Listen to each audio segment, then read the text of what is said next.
Hi guys. So now that we're ready to get your new website project up and running, the last thing we're going to need to do is purchase a domain name.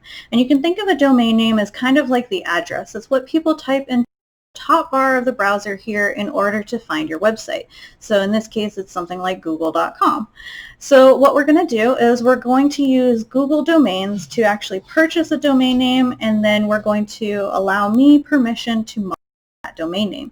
So what that means is that I can then log in and publish your website and make sure that address is pointing to the new site. Okay, so what we're going to do is we're going to go to domains.google.com, and you can see I'm already logged in, so it might prompt you to log in before you can access the site. Once you do log in, it's going to show you your dashboard here. And so on the left-hand side, we can see my domains is where we're currently at.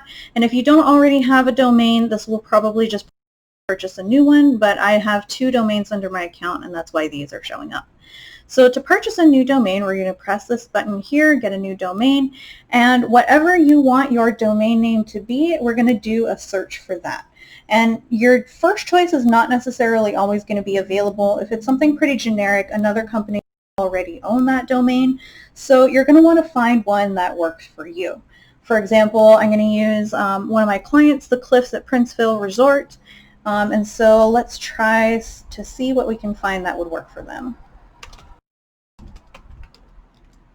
So I'm going to try the Cliffs at Princeville.com.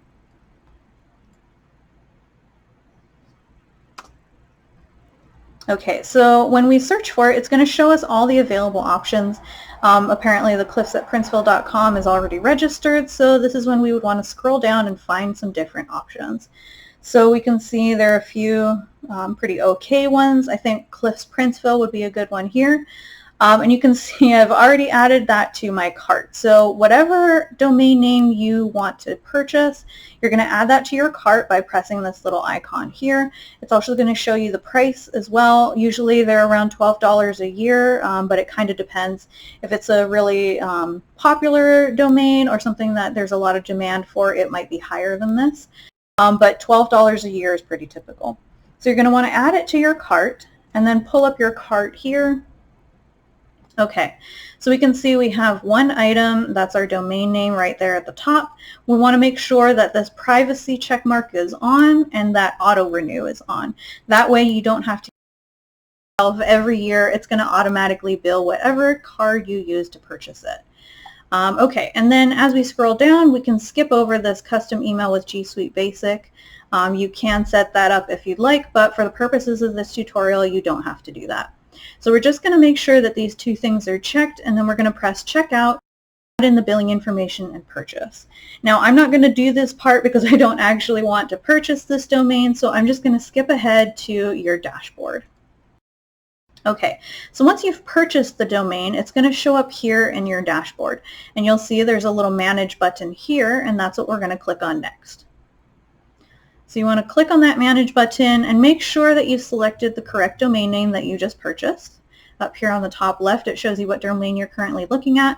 And then click on registration settings. So this next part is where you're going to add me as an admin who's allowed to manage the way that this domain name is used. So we're going to click on this permissions button, and here's where we're going to type in design@shaynanacion.com. And then once we've done that, we want to make sure it says with full permissions, and then just go ahead and press add.